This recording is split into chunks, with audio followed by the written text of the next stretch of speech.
Mereka sibuk dengan perbuatan yang bukan utama dan melalaikan perbuatan yang utama. Kadang-kadang, satu perbuatan itu pada suatu masa dinilai sebagai perbuatan yang utama, tetapi pada masa yang lainnya bukan perbuatan yang utama. Atau pada suatu suasana tertentu, perbuatan itu bisa dinilai kuat, dan pada kondisi yang lain tidak bisa diterima. Akan tetapi, karena pengetahuan dan pemahaman mereka sangat sedikit, maka mereka tidak mampu membedakan antara dua masa dan suasana yang berlainan itu. Dalam agama, hukum, pelaksanaan, dan pemberian beban kewajiban berbeda-beda satu dengan yang lainnya. Semuanya tidak berada pada satu tingkat. Ada yang besar dan ada pula yang kecil. Ada yang pokok dan ada pula yang cabang. Ada yang berbentuk rukun dan ada pula yang hanya sekedar pelengkap. Ada persoalan yang menduduki tempat utama, tetapi ada pula yang hanya merupakan persoalan pinggiran. Ada yang tinggi dan ada yang rendah. Serta ada yang utama dan ada pula yang tidak utama. Rasulullah SAW bersabda, iman itu ada 70 cabang lebih. Yang paling tinggi di antaranya ialah La ilaha illallah. Dan yang paling rendah ialah menyingkirkan gangguan dari jalan. Ilmu pengetahuanlah yang menjelaskan mana perbuatan yang diterima dan mana perbuatan yang ditolak, mana perbuatan yang diutamakan dan mana pula yang tidak diutamakan. Ilmu pengetahuan juga menjelaskan perbuatan yang benar dan juga perbuatan yang rusak, perbuatan yang dikabulkan dan yang ditolak, perbuatan yang termasuk sunnah dan perbuatan yang termasuk larangan. Dalam agama, setiap perbuatan disebutkan harga dan nilainya. Itu sebabnya kita harus memahaminya dan memposisikannya. Kita perlu memahami skala prioritas urusan agama, mana yang diprioritaskan dari dua kewajiban dan dari dua anjuran. Nah pemirsa, inilah khazanah mana yang lebih utama tersaji untuk Anda.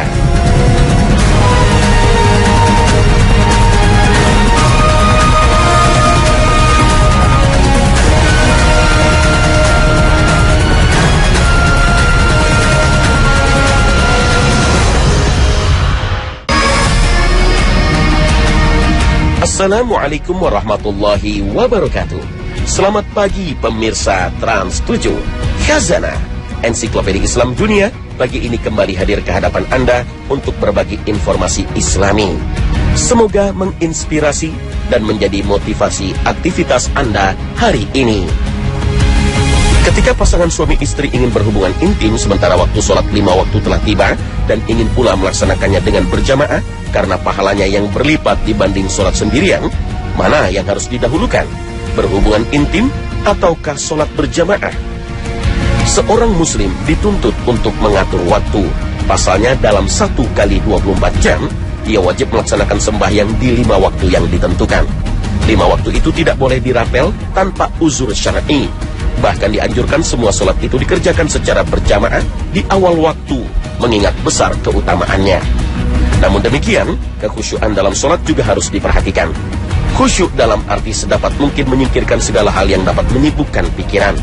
Untuk itu, makruh hukumnya sholat seseorang dalam keadaan menahan buang air kecil maupun air besar. Lalu bagaimana dengan seseorang yang ingin mengejar keutamaan berjamaah sementara pikirannya tersandera pada tuntutan-tuntutan biologis? Syekh Muhammad Romli dalam Nihayatul Muhtaj ila Syarhil Minhaj mengatakan, disunahkan untuk tidak memaksakan diri mengejar keutamaan berjamaah, karena kalau dipaksakan berjamaah, sholatnya menjadi makruh karena beberapa sebab tersebut. Pada kitab yang sama, Syekh Muhammad Romli menegaskan, makruh sholat dalam setiap keadaan yang menafikan kekhusyuan. Kata yang menafikan kekhusyuan dijelaskan Syekh Ali bin Ali Shibro Malisi dalam Hasyiyah ala Nihayatil Muhtaj dengan menambahkan contoh konkret. Salah satu hal yang menghilangkan kekhusyuan ialah ketika keadaan seorang suami sangat tertekan untuk berhubungan dengan istrinya. Keadaan itu bisa dibilang mendesak, artinya kalau tidak dilakukan terlebih dahulu, maka kekhusyuan sholat akan hilang. Tentu saja, seorang muslim dianjurkan untuk menuntaskan kebutuhan biologisnya mulai dari buang air, berhubungan intim, dengan catatan waktu sholat masih panjang. Kalau waktu sudah mepet, tentu sholat mesti lebih didahulukan. Karenanya, waktu buang air, waktu berintim, dan waktu lainnya sebisa mungkin diatur dengan memperhatikan jadwal 5 waktu sholat. Wallahu a'lam.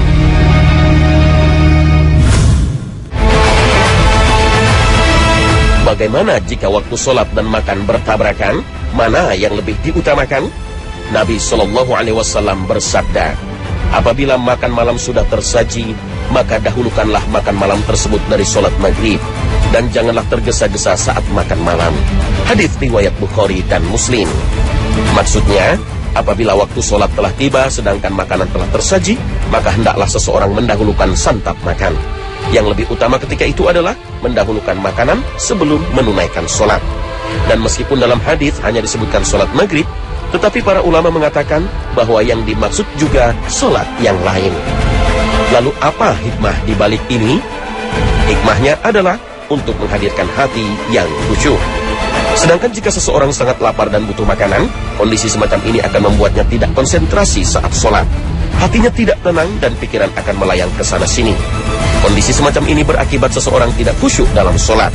Oleh karena itu Nabi SAW memerintahkan untuk menyantap makanan sebelum menunaikan sholat, sehingga hati bisa hadir ketika itu. Ketika sholat, seseorang harus berusaha menghadirkan hati dan menjauhkan diri dari segala hal yang dapat melalaikan diri dari mengingat Allah.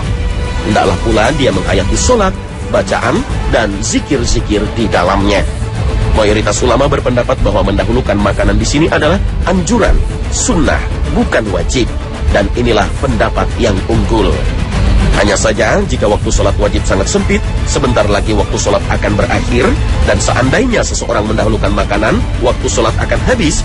Untuk kondisi semacam ini, dia harus mendahulukan sholat, agar sholat tetap dilakukan pada waktunya.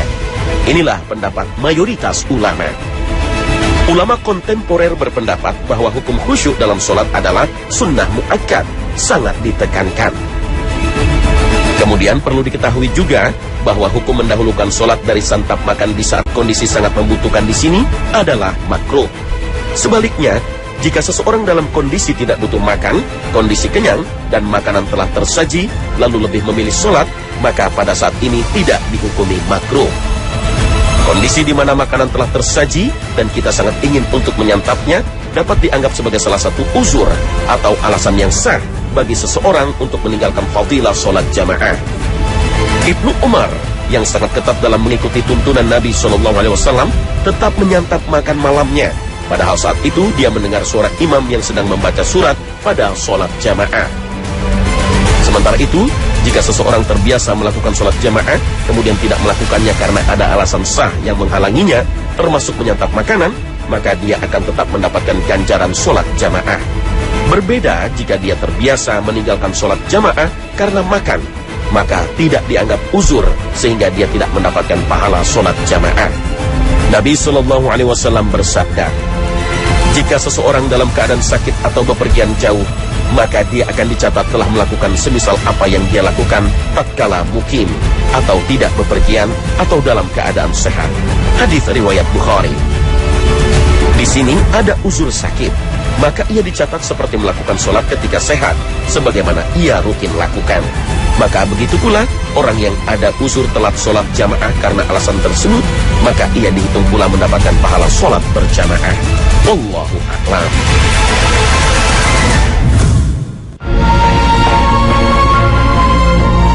Sedekah adalah bukti ketaatan seorang manusia kepada Allah Subhanahu wa Ta'ala. Sedekah adalah panggilan hati untuk menyenangkan hati orang lain. Banyak sekali balasan yang Allah berikan kepada orang-orang yang gemar bersedekah. Di antaranya, orang-orang yang bersedekah akan dilipat gandakan pahalanya oleh Allah Subhanahu wa Ta'ala.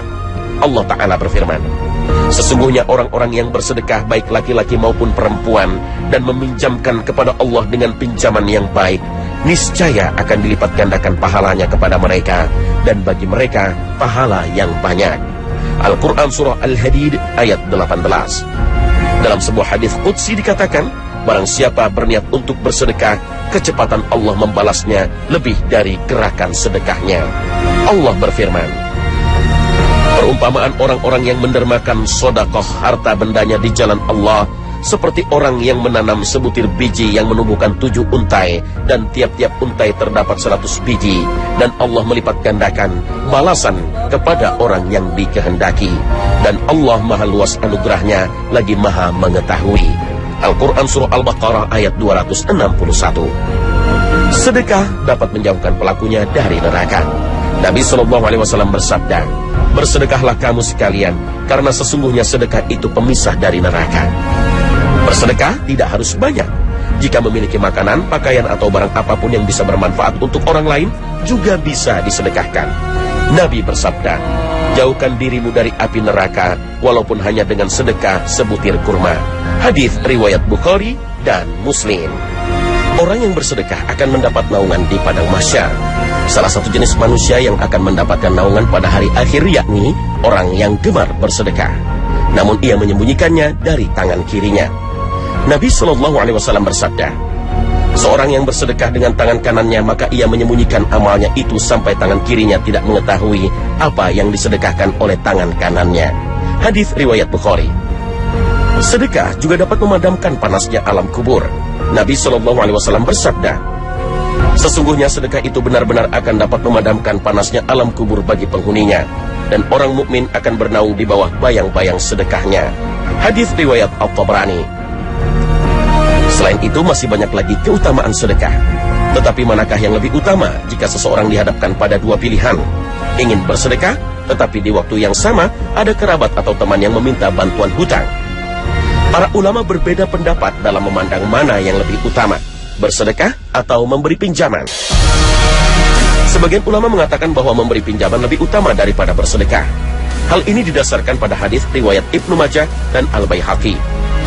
Dikisahkan Rasulullah melihat tulisan di pintu surga pada peristiwa Isra Mi'raj. Sedekah berpahala 10 kalinya, sedangkan pinjaman berpahala 18 kalinya. Karena penasaran, beliau bertanya kepada malaikat Jibril, "Wahai Jibril, mengapa pinjaman lebih utama daripada sedekah?" Lalu malaikat Jibril menjawab, "Karena seorang peminta-minta, terkadang ia masih memiliki harta.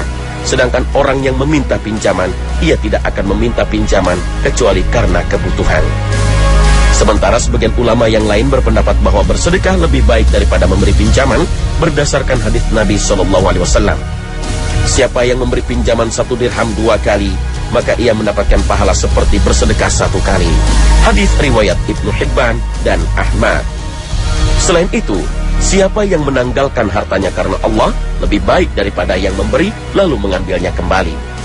Demikian perbedaan pendapat antara dua golongan ulama dalam menyikapi pemberian pinjaman dan sedekah. Lalu mana pendapat yang lebih kuat? Sejumlah ulama melihat kepada kondisi yang ada secara khusus. Jika yang menerima pinjaman lebih membutuhkan daripada yang menerima sedekah, maka memberi pinjaman dalam kondisi ini lebih baik. Demikian pula sebaliknya. Akan tetapi, ada beberapa hal yang perlu diperhatikan saat memutuskan untuk memberikan pinjaman, yaitu harus dipastikan bahwa si peminjam dapat dipercaya. Ada orang-orang yang ketika berhutang telah memancang niat untuk tidak membayarnya. Orang-orang seperti ini sebaiknya tidak diberi pinjaman, karena justru berdampak buruk untuk dirinya di dunia dan akhirat. Nabi SAW bersabda, "Tidaklah seseorang berhutang dengan niatan tidak melunasinya, melainkan ia akan menghadap Allah dalam keadaan teranggap sebagai seorang pencuri." Hadis riwayat Ibnu Majah dan Al-Baihaqi. Orang seperti ini justru perlu diberi peringatan agar tidak menyepelekan utang-utangnya. Nabi SAW bersabda, "Barang siapa mati dan memiliki tanggungan utang dinar atau dirham, maka ia akan dilunasi dengan pahala kebaikannya, karena di akhirat tiada lagi manfaat dinar ataupun dirham." Hadis riwayat Ibnu Majah. Tidak memberi persyaratan bunga atau penambahan dalam membayar atau pemberian hadiah. Jangan sampai pinjaman yang kita berikan mengandung unsur riba karena adanya syarat penambahan jumlah nominal atau pemberian hadiah ketika pelunasan.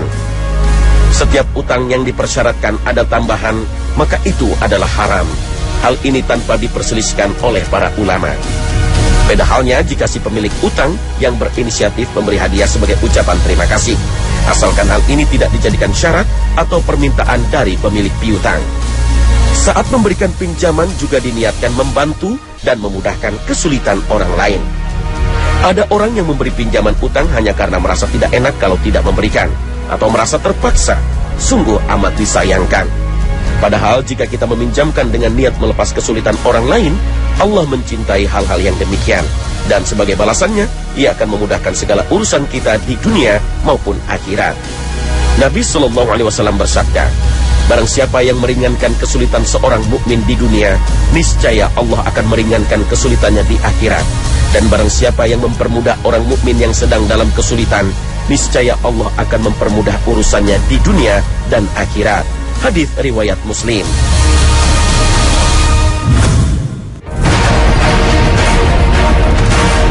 Sebuah hadis yang diriwayatkan oleh Ibnu Majah menjelaskan bahwa ketika seseorang ikut ambil bagian dalam pembangunan masjid demi Allah, meskipun hanya sebesar lubang tempat burung bertelur ataupun lebih kecil dari itu, maka Allah akan memberinya rumah seperti itu di surga kelak. Lubang burung bertelur yang tersebut dalam hadis ini hanyalah kiasan. Artinya, kebaikan sekecil apapun pasti akan mendapatkan balasan dari Allah, karena tidak mungkin masjid memiliki ukuran kecil seperti itu. Beberapa ulama sepakat bahwa apa yang dimaksud dalam membangun masjid sekecil itu adalah mereka yang mau membantu atau berkontribusi dalam pembangunan masjid, meskipun hanya memberikan bagian kecil yang diperlukan dalam pembangunan, seperti bata, semen, pasir, atau bagian lainnya. Sebuah hadis menjelaskan keutamaan membangun masjid, bahwa semua orang boleh menyumbangkan sedikit yang ia miliki, asalkan itu didasari niat karena Allah. Maka Allah Subhanahu wa Ta'ala akan memberikan balasan yang lebih besar dari apa yang kita berikan. Sejarah mengatakan bahwa saat menjadi khalifah, Utsman bin Affan radhiyallahu anhu melakukan perluasan yang cukup signifikan terhadap Masjid Nabawi. Tetapi banyak orang yang menuduhnya bahwa perbuatannya itu masuk dalam kategori sikap bermegah-megahan dalam membangun, yang merupakan salah satu tanda hari kiamat. Maka beliau segera membacakan sabda Nabi SAW, siapa yang membangun masjid karena Allah, maka Allah akan membangun baginya semisal itu di surga. Hadis riwayat Bukhari dan Muslim. Menjelaskan maksud Allah akan membangun baginya semisal itu di surga, Imam Nawawi mengatakan, bangunan yang akan diberikan itu memiliki keutamaan dibandingkan dengan bangunan lainnya yang ada di surga juga. Seperti halnya masjid yang memiliki keutamaan daripada rumah-rumah biasa di dunia. Atau bisa juga dipahami bahwa Allah akan membangunkan bangunan seperti rumah. Mungkin keutamanya berada pada sifat, letak, luas yang lebih baik. Berdasarkan keutamaan membangun masjid walau hanya menyumbang satu bata, kita tahu bahwa membangun masjid memiliki keutamaan tersendiri di hadapan Allah Subhanahu wa Ta'ala. Hal ini dikarenakan kita menyediakan tempat bagi orang yang ingin beribadah dan menyembah Allah. Oleh karena itu, bantuan sekecil apapun akan bermanfaat untuk pembangunan masjid dan akan berbalik kepada kita juga. Tetapi masalahnya sekarang, jika pada saat membangun masjid juga ada kaum fakir miskin yang perlu dibantu, manakah yang lebih utama dilakukan? Membangun masjid atau membantu fakir miskin? Pada prinsipnya, baik sumbangan untuk pembangunan masjid atau sumbangan bagi fakir miskin sama-sama utamanya. Ketika Rasul sampai di Madinah, pertama kali yang dilakukan adalah membangun masjid. Namun, masjid yang dibangun Rasulullah sangat sederhana. Lantainya bahkan masih berupa pasir.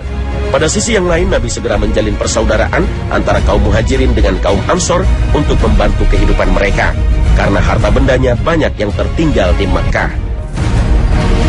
Untuk kondisi sekarang ini, di mana sudah banyak masjid yang dibangun dengan megah, bahkan bisa jadi kita menemukan 2 buah masjid dalam satu kampung, maka membantu fakir miskin lebih utama.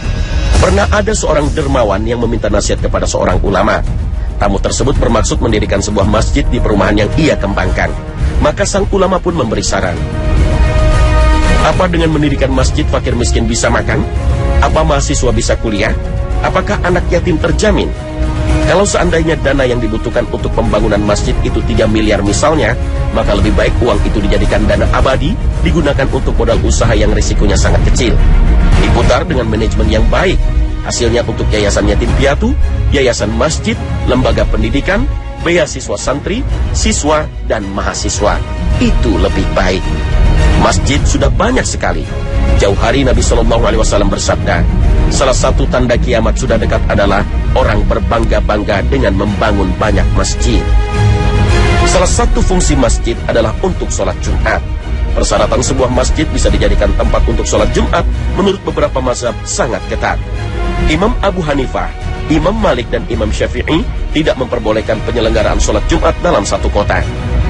Mazhab lain juga mensyaratkan sholat Jumat hanya boleh didirikan di masjid jami. Kenapa sedemikian ketat?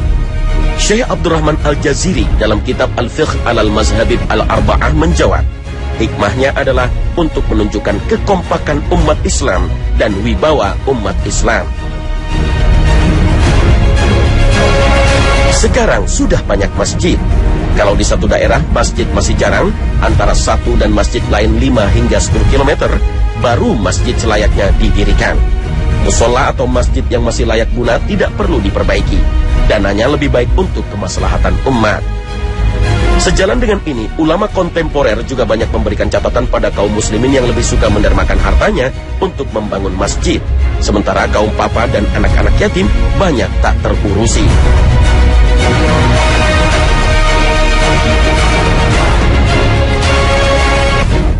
Boleh jadi sudah diterangkan secara jelas melalui wahyu atau berdasarkan kaidah-kaidah umum seperti azas mana yang lebih banyak mendatangkan maslahat, mana yang lebih kecil mendatangkan mudarat atau bahaya, atau berdasarkan tingkat hukum suatu perkara. Karena wajib ada tingkatannya, sunnah ada tingkatannya, larangan juga ada tingkatannya, atau bisa jadi berdasarkan kondisi yang sedang berlaku. Semua ini seharusnya membuat kita semakin yakin bahwa ajaran Islam memang bersumber dari Allah, pencipta dan pemelihara langit dan bumi beserta isinya.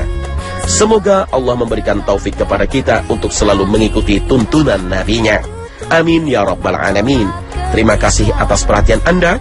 Wassalamualaikum warahmatullahi wabarakatuh.